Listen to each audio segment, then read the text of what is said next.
From the heart of eternal darkness, a single spark tore the void apart, the beginning of all creation's fire. Before the first breath of wind or whisper of life, the planet drifted in endless silence, cold, waiting, alone. Mountains slept under a sky without stars, their faces buried in shadow, their silence unbroken by the breath of time or the memory of light. A planet of stone and void lingered in darkness, dreaming beneath layers of dust, as if the universe itself had forgotten its name. But deep beneath the frozen crust, something ancient stirred, faint as a heartbeat, soft as the echo of creation's first breath. Through cracks in seam, warmth began to rise, slow and steady, pulsing with the rhythm of a world beginning to remember it was alive. Tiny veins of light spread across the blackened stone, the planet's silent pulse returning, whispering its promise to burn once more.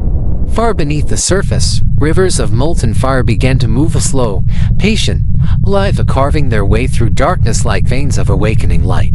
The planet's heart pulsed stronger, its molten blood rising, glowing brighter with every tremor, an ancient power remembering its purpose to create. Pressure built within, vast and unrelenting, an imprisoned fire pressing upward, searching for the weakest seam between rock and eternity.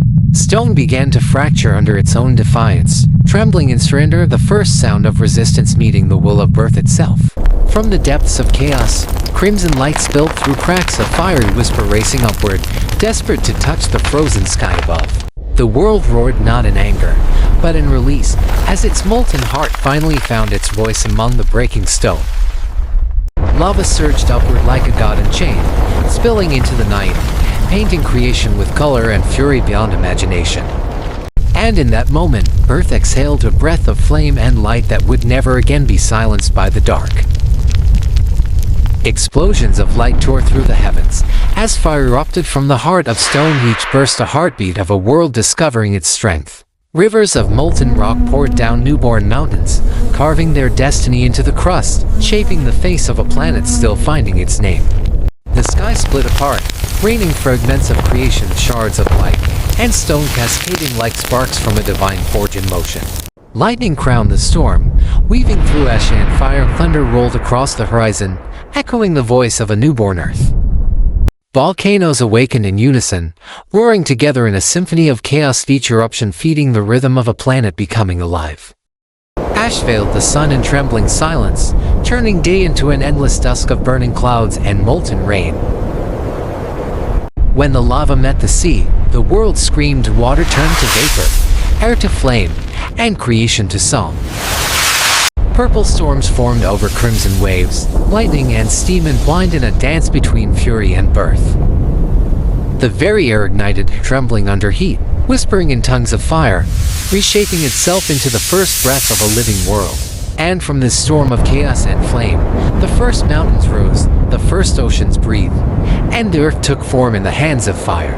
When the fire at last fell silent, only smoke remained, drifting like the planet's first sigh, heavy with memory and the scent of rebirth. Ash began to fall, soft and weightless, blanketing the world in gray, a fragile snow of everything destroyed, yet somehow still alive. The molten rivers cooled into glass and stone, their surfaces whispering with heat, and Earth's wounds sealing beneath a veil of mist and silence. From behind the clouds, a timid light reached through, its touch faint but pure, the universe's quiet apology after the storm.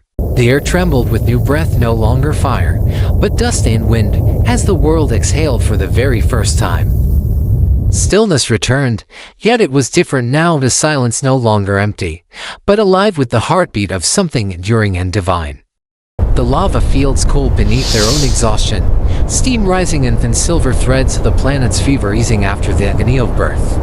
Crimson veins dimmed beneath layers of smoke, their glow fading like dying embers that had given everything to bring the world alive. Mountains stood where chaos once raged, silent monuments to fire's labor, their peaks still trembling with the heat of creation. The land shimmered under a restless haze, its surface scarred yet proud, a reminder that beauty is often born from ruin. Then, from a silent sky, the first drop of water fell hissing as it touched the hot stone, a fragile union of flame and life. Steam bloomed like breath against the morning light, curling upward in soft defiance, carrying the scent of something pure and new. Across the blackened plains, Mist began to move, the world exhaling warmth, as if preparing to dream of oceans. Ambient and steam rose in pillars of gold as sunlight broke the horizon with soft radiance touching every scar the fire had left behind. The sky shifted from ash to amber, painting the newborn world in hues of hope, the color of renewal, the promise of dawn. Rain began to fall, gentle and endless, each drop cooling the earth's wounds, weaving the first threads of calm across its burning skin. Mist drifted through the valleys, folding over rivers of steam, while light filtered down like hands blessing a restless child. And then, from beyond the clouds, the sun appeared, the planet's first eye opening to witness its own creation.